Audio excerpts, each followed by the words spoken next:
अस्सलाम वालेकुम। Last day हमने पढ़ा था लेवल ऑफ बायोलॉजिकल ऑर्गेनाइजेशन। उसका लास्ट टॉपिक लास्ट जितने भी थे 4-5 टिश्यू लेवल से लेकर ऑर्गन सिस्टम या इंडिविजुअल लेवल तक हमने सारा पढ़ लिया था और कवर कर लिया था। आज हमारा इस चैप्टर का फर्स्ट चैप्टर का बायोलॉजी का जो था इंट्रोडक्शन टू बायोलॉजी, इसका लास्ट टॉपिक है। लास्ट टॉपिक क्या है? Cellular organisation. सेलुलर ऑर्गेनाइजेशन मतलब ये होता है सेल्स की अरेंजमेंट। ठीक, अब सेलुलर ऑर्गेनाइजेशन जो है आप ये कह रहे हैं कि on the basis of number of cells and tissues, जो ऑर्गेनिजम्स हैं हम उनको तीन ऑर्गेनाइजेशन, लिविंग ऑर्गेनिज्म की तीन ऑर्गेनाइजेशन होती हैं। किसकी बेसिस पे? नंबर ऑफ सेल्स या टिश्यू की बेसिस पे हम लिविंग ऑर्गेनिज्म जो होते हैं, लिविंग ऑर्गेनिजम्स को क्लासिफाई करते हैं या उनकी हैं तीन ऑर्गेनाइजेशंस हैं। अब हमने इन तीन ऑर्गेनाइजेशंस को स्टडी करना है, मतलब on the basis of number of cells या टिश्यू लिविंग ऑर्गेनिज्म की तीन ऑर्गेनाइजेशन हैं जिनको हम इंडिविजुअली आप स्टडी करने जा रहे हैं। फर्स्ट हमारे पास आ जाती है, वो आ जाती है यूनिसेलुलर ऑर्गेनाइजेशन। Unicellular organisation. अब इसमें यूनी मतलब वन, सेलुलर सेल से है, वन सेलुलर मतलब सेल। इसमें कितने सेल पे मुश्तमिल होगा ऑर्गेनिज्म? वन सेल या सिंगल सेल। सिंगल ऐसी ऑर्गेनाइजेशन जिस पे लिविंग ऑर्गेनिज्म की बॉडी जस्ट वन सेल पे मुश्तमिल हो रही हो, मतलब उसकी पूरी बॉडी जो है एक सेल पे कंसिस्ट हो, वो कौन सी कहलाएगी? Unicellular organization. इसमें होता ये है all the life activities, all life activities are perform by single cell. मतलब जितनी भी लाइफ एक्टिविटीज़ हैं वो एक सेल ही परफॉर्म कर रहा होता है। जैसे इसमें एग्जांपल आ जाती है एक्सक्रीशन, एक्सक्रीशन आ जाती है, रिप्रोडक्शन आ जाती है, नेक्स्ट आ जाती है फीडिंग आ जाती है, और लोकोमोशन आ जाती है।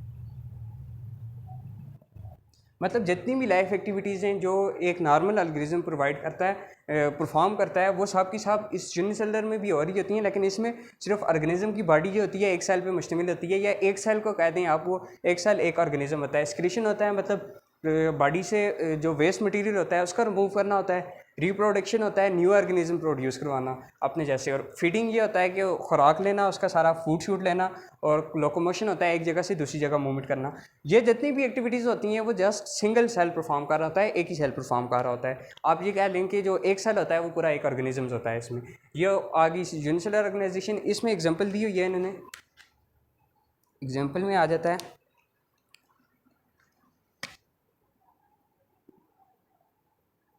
Bacteria Euglena, amoeba,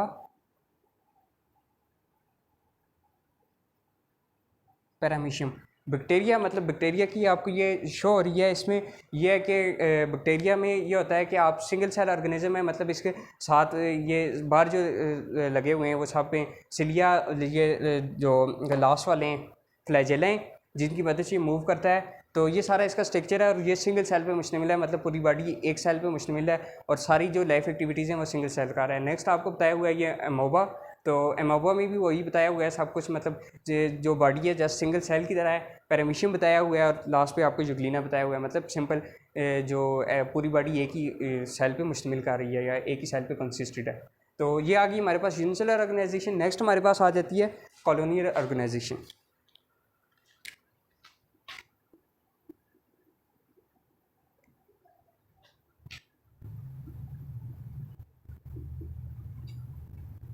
colonial organisation, colonial organisation में ये होता है कि मैनी सेल्स होते हैं इधर, मैनी सेल्स मतलब लिविंग ऑर्गेनिज्म की जो बॉडी होती है मैनी सेल पे कंसिस्ट कर रही होती है, लेकिन वो सेल्स ऑर्गेनाइज्ड होके टिश्यू नहीं बनाते हैं। No tissue form. अब सेल्स बहुत ज़्यादा हैं लेकिन उन्होंने मिलकर टिश्यू नहीं बनाए। टिश्यू क्या होते हैं? अब टिश्यू होते हैं group of cells performing specific activity. मतलब हमने पहले लेवल्स में पढ़ा था, उसमें ये था कि टिश्यू में ये होता था सेल आपस में कंबाइन होते थे और स्पेसिफिक एक्टिविटी कर रहे होते थे। बुक में इन्होंने दी भी हुई थी जिसमें मेसोफिजियल सेल्स थे, उसमें ये था कि मेसोफिजियल टिश्यू थे सॉरी, उसमें ये थे कि डिफरेंट सेल्स थे, ये डिफरेंट सेल आप ले लें, इन सब का काम था फोटोसिंथेसिस करना, या ग्लैंडुलर टिश्यू थे उनका काम था सिक्रेशन करना।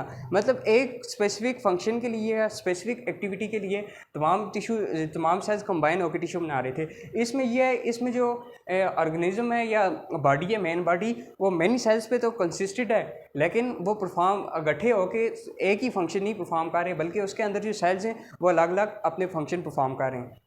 तो इसमें होता है all cell perform their own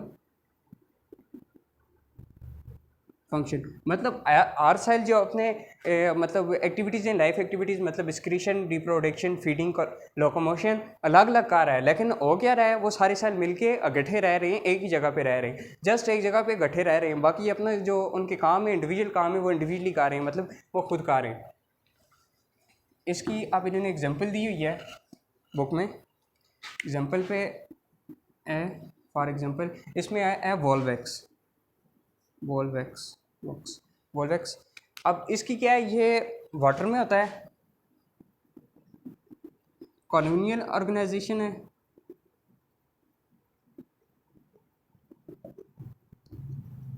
colonial organisation है। जब 100 वॉल्वैक्स मिलते हैं तो ये बनाते हैं स्मॉल कॉलोनीज। जब मैनी स्मॉल कॉलोनीज आपस में कंबाइन होती हैं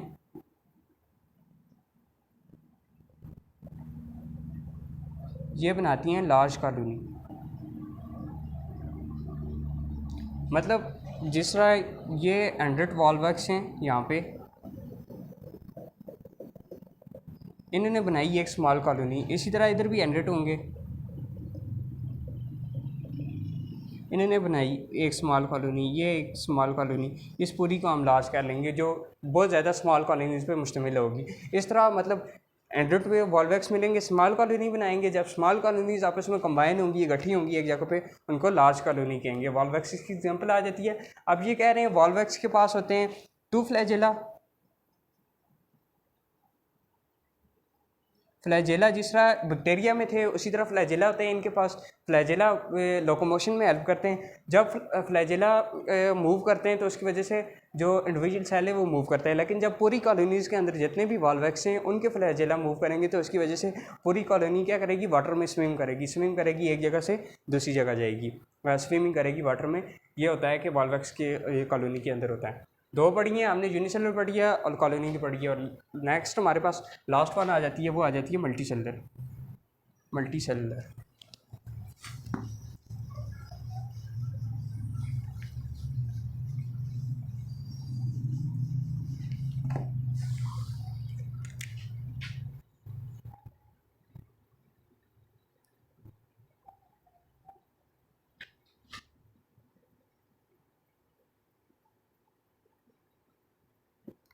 सेलुलर ऑर्गेनाइजेशन में क्या होता है, बॉडी जो होती है मैनी सेल पे मुश्तमिल होती है।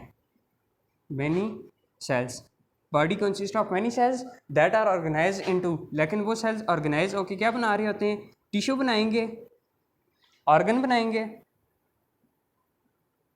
और ऑर्गन सिस्टम बनाएंगे। मतलब बॉडी जो है बहुत ज़्यादा सेल पे मुश्तमिल है, लेकिन वो इकट्ठे होकर टिश्यूज़ भी बना रहे हैं, ऑर्गन्स भी बना रहे हैं, ऑर्गन सिस्टम भी बना रहे हैं। टिश्यू में क्या होता है, डिफरेंट सेल आपस में कंबाइन नहीं, सिमिलर सेल आपस में कंबाइन होते हैं और सिमिलर फंक्शन परफॉर्म करते हैं, एक ही फंक्शन परफॉर्म करते हैं। टिश्यू आगे ऑर्गन में क्या होता है, टिश्यू कंबाइन होते हैं जिनका एक दूसरे से मिलता जुलता फंक्शन होता है, हम पहले पढ़ चुके हैं। ऑर्गन्स बनाते हैं। ऑर्गन सिस्टम में क्या होता है, जिन ऑर्गन्स का एक दूसरे से मिलता जुलता फंक्शन होता है, वो आपस में रिलेटेड फंक्शन होता है, वो आपस में मिलकर ऑर्गन सिस्टम बना देते हैं। तो इसमें क्या है, जो इंडिविजुअल है बहुत ज़्यादा सेल पे मुश्तमिल है, up to trillions of cells, वो सेल्स आपस में कंबाइन होकर tissue, organ and organ system बना रहे हैं। इसकी एग्जांपल इन्होंने दी हुई है, बुक में दी हुई है, एनिमल एनिमल्स और प्लांट्स। एनिमल्स और प्लांट्स इसकी कॉमन एग्जांपल है जिनके पास ये होता है, जिनमें मल्टी सेलुलर ऑर्गेनाइजेशन होती है, बॉडी बहुत ज़्यादा साइज पे मुश्तमिल हो रही होती है। अब जो प्लांट की बॉडी होती है वो आगे दो मेन पार्ट्स पे मुश्तमिल होती है, एक होता है वेजिटेटिव पार्ट्स और दूसरे होते हैं रिप्रोडक्टिव पार्ट्स। वेजिटेटिव पार्ट और रिप्रोडक्टिव पार्ट्स। वेजिटेटिव पार्ट्स जो होती हैं डिफरेंट लाइफ एक्टिविटीज़ परफॉर्म करती हैं, जिस तरह फूड बनाना या उसको ट्रांसपोर्ट करना, बाकी जो सेल्स के फंक्शन होते हैं। रिप्रोडक्टिव का पार्ट जो होते हैं उनका जस्ट काम होता है रिप्रोडक्शन करना। रिप्रोडक्शन करना मतलब न्यू ऑर्गेनिज्म प्रोड्यूस करवाना, रिप्रोडक्शन। वेजिटेटिव पार्ट में हमारे पास क्या आ जाता है? वेजिटेटिव पार्ट में हमारे पास आ जाता है स्टेम, लीव्स, रूट्स और ब्रांचेस। ये हमारे पास आ जाते हैं वेजिटेटिव पार्ट, और रिप्रोडक्टिव पार्ट में हमारे पास आ जाते हैं फ्लावर्स। अब फ्लावर्स का जस्ट काम ये होता है, इन्होंने रिप्रोडक्शन करनी होती है और न्यू ऑर्गेनिज्म बनाने होते हैं। जिस तरह किसी भी प्लांट का देख लें, फ्लावर से लास्ट पे क्या बनता है? सीड बन रहा होता है या फ्रूट बन रहा होता है, और फ्रूट के अंदर क्या होता है? फ्रूट के अंदर होते हैं सीड्स होते हैं, ठीक, जो आगे जाके नेक्स्ट जर्मिनेट करते हैं तो न्यू ऑर्गेनिज्म बनाते हैं। तो रिप्रोडक्टिव पार्ट का काम होता है रिप्रोडक्शन करना, जिसमें फ्लावर आ जाता है, और वेजिटेटिव पार्ट जो होते हैं उनका काम होता है बाकी जो प्लांट की एक्टिविटीज़ हैं वो परफॉर्म करना, जिस तरह स्टेम, लीव्स, रूट और ब्रांचेस। स्टेम जो होता है ट्रांसपोर्ट के लिए होता है, लीव्स जो होती है उसमें फोटोसेंसिस होती है, रूट्स सॉइल से न्यूट्रिएंट्स ऑब्जॉर्व करता है, लीव तक लेके जाता है जहाँ पे फोटोसेंसिस होती है। ब्रांचेस मतलब डिफरेंट एक्टिविटीज़ परफॉर्म कर रही होती हैं। तो यह प्लांट्स के दो मेन पार्ट होते हैं, एक आ जाता है वेजिटेटिव, दूसरा रिप्रोडक्टिव। ये पढ़ लिया हमने। नेक्स्ट हमारे पास ये कह रहे हैं, इन्होंने एग्जांपल दी हुई है, जो स्पेसिफिक एग्जांपल दी हुई है प्लांट में, वो दी हुई है इन्होंने मस्टर्ड प्लांट की।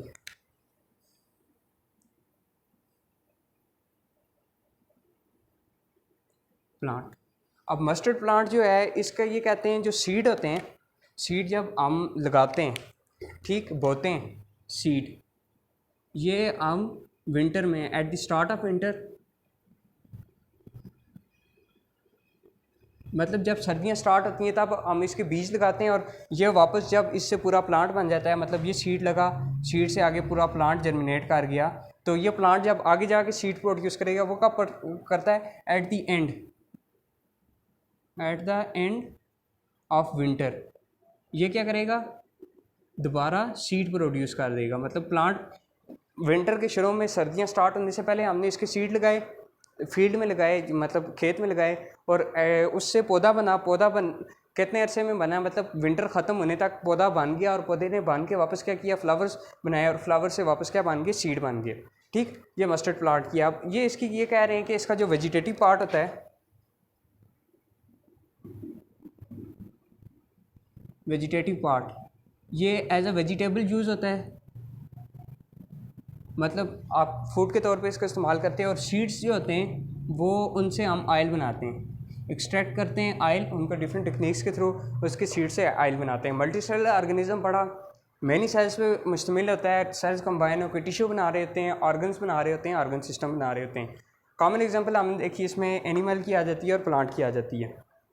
आगे प्लांट्स के हमने दो पार्ट्स पढ़े, एक वेजिटेटिव पार्ट्स होते हैं जैसे स्टेम, लीव्स, रूट्स और ब्रांचेस, ठीक, जो डिफरेंट लाइफ एक्टिविटीज़ करती हैं। रिप्रोडक्टिव पार्ट का काम जस्ट रिप्रोडक्शन करना होता है, जो फ्लावर्स बनाते हैं और फ्लावर्स आगे जाके सीड्स बनाते हैं। देन आपने स्पेसिफिक एग्जांपल दो थी हमारे पास, एक मस्टर्ड प्लांट की थी, मस्टर्ड प्लांट की पड़ी, उसमें ये होता है सीड हम at the start of winter लगाते हैं। विंटर जब सर्दियां स्टार्ट होती हैं तब हम सीड लगाते हैं, और जब सर्दियां ख़त्म हो जाती हैं या ख़त्म होने वाली होती हैं तब तक वो पौधा पूरा तैयार होकर हमें दोबारा सीड दे देता है।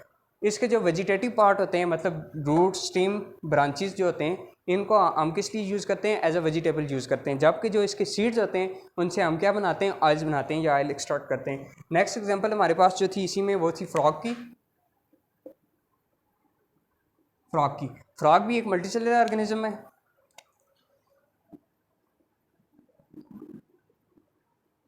मल्टीसेलुलर है। इसमें क्या हो गया? ऑर्गन सिस्टम होंगे डिफरेंट, जिस तरह सर्कुलेटरी सिस्टम हो गया, सर्कुलेटरी सिस्टम हो गया, रिप्रोडक्टिव सिस्टम हो गया,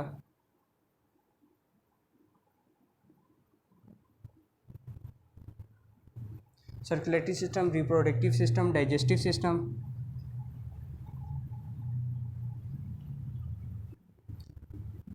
नर्वस सिस्टम। नर्वस सिस्टम मतलब ये different organ system level present होते हैं कि इसमें फ्रॉग में मल्टीसेलुलर ऑर्गेनिज्म है। और इसमें इन्होंने जस्ट इतनी बात बताई है, ये जो फ्रॉग होता है मोस्ट ऑफ द टाइम अपनी लाइफ का मोस्ट ऑफ द टाइम किधर होती है, मोस्ट ऑफ टाइम किधर गुजारता है, अपनी लैंड पे गुजारता है। लेकिन रिप्रोड्यूस किधर करता है, न्यू ऑर्गेनिज्म जाके, या फ्रॉग अंडे कहाँ पे जाके देती है, वो देती है किधर, वाटर में। ठीक है, फ्रॉग के बारे में पढ़ा। फ्रॉग मल्टीसेलुलर ऑर्गेनिज्म है, सेल कंबाइन होकर ऑर्गन सिस्टम या टिश्यूज़ बना रहे होते हैं। सर्कुलेटरी सिस्टम जिसका बनाया, reproductive system, digestive system, nervous system, इस तरह ऑर्गन सिस्टम बना रहे होते हैं। फिर इन्होंने बताया हुआ है फ्रॉग जो अपना मोस्ट ऑफ द टाइम है वो लैंड पे गुजारती है, जबकि इसको रिप्रोड्यूस करने के लिए या ये एग जो लाई करती है, अंडे देती है, वो किधर देती है, वाटर में देती है। That's all for today. हमने पढ़ा सबसे पहले यूनिसेलुलर पर ऑर्गेनाइजेशन पढ़ा, जिसमें जो ऑर्गेनिज्म था एक सेल पे मुश्तमिल था और तमाम जितनी भी लाइफ एक्टिविटीज़ थी, वो जितनी रिप्रोडक्शन या फीडिंग शीडिंग हो गया, वो सब एक ही सेल का रहा था। नेक्स्ट हमने पढ़ा कॉलोनियल ऑर्गेनाइजेशन। कॉलोनियल ऑर्गेनाइजेशन में ये होता था कि टिश्यूज़ आपस में नहीं, सेल्स आपस में इकट्ठे रहते थे लेकिन कंबाइन होकर टिश्यूज़ नहीं बनाते थे। और तमाम सेल जो थे वो अपनी एक्टिविटीज़ खुद परफॉर्म कर रहे होते थे, जिसका फीडिंग रिप्रोडक्शन अलग अलग कर रहे होते थे। टिश्यूज़ में ये होता है कि सेल कंबाइन होकर एक स्पेसिफिक एक्टिविटी कर रहे होते हैं। इसमें वॉल्वैक्स की एग्जाम्पल पढ़ी। वॉल्वैक्स वाटर में होता है, कॉलोनियल ऑर्गेनाइजेशन होती है। 100 वॉल्वैक्स मिलकर स्मॉल कॉलोनी बना देते हैं और बहुत सारी स्मॉल कॉलोनीज़ मिलकर लार्ज कॉलोनीज़ बना देती हैं। और वॉल्वैक्स के पास 2 फ्लैजेला होते हैं। जब कॉलोनी के अंदर तमाम वॉल्वैक्स के फ्लैजेला मूव करते हैं तो उसकी वजह से कॉलोनी वाटर में स्विम करती है। मल्टीसेलुलर ऑर्गेनाइजेशन पढ़ा। मल्टीसेलुलर ऑर्गेनाइजेशन में क्या होता था, सेल्स जो ऑर्गेनिज्म था मैनी सेल पे मुश्तमिल होता था और सेल जो ऑर्गेनिज्म था उसके सेल्स आपस में कंबाइन होकर टिश्यू, ऑर्गन और ऑर्गन सिस्टम पर बनाते थे। एग्जांपल थी प्लांट्स और एनिमल्स। फिर प्लांट्स में हमने देखा वेजिटेटिव पार्ट होते हैं जो डिफरेंट लाइफ एक्टिविटीज़ कर रहे होते हैं, जैसा स्टेम, लीफ, रूट्स और ब्रांचेस। देन हमने रिप्रोडक्टिव पार्ट पढ़ा जो रिप्रोडक्शन कर रहे होते हैं, जैसा फ्लावर्स हो गए। उसके बाद हमने स्पेसिफिक एग्जांपल देखी प्लांट में, हमने देखी मस्टर्ड प्लांट की। मस्टर्ड प्लांट की हम at the start of winter seed लगाते हैं और विंटर के एंड पे जाके हम जो प्लांट होता है वो बन के हमें दोबारा सीड दे देता है। इसके वेजिटेटिव पार्ट जो होते हैं मस्टर्ड प्लांट के, उसको हम वेजिटेबल के तौर पे यूज़ करते हैं, जबकि सीड जो होते हैं उनसे हम ऑयल निकालते हैं। नेक्स्ट हमने फ्रॉग की एग्जांपल पढ़ी। फ्रॉग में ये था कि मल्टीसेलुलर सेलुलर ऑर्गेनाइजेशन होती है, different organ system, circulatory system, reproductive system, digestive system और नर्वस सिस्टम, ये डिफरेंट ऑर्गन सिस्टम इसमें प्रेजेंट होते हैं। ये मोस्ट ऑफ द टाइम अपनी ज़िंदगी का most of the time land पे गुजारती है, लेकिन इसको रिप्रोड्यूस करने के लिए वाटर की ज़रूरत होती है और ये जो एग लाई करती है वो भी वाटर में करती है। That's all for today. इंशाल्लाह हम नेक्स्ट जो लेक्चर होगा उसमें बायोलॉजी का सेकंड चैप्टर स्टार्ट करेंगे। Thank you.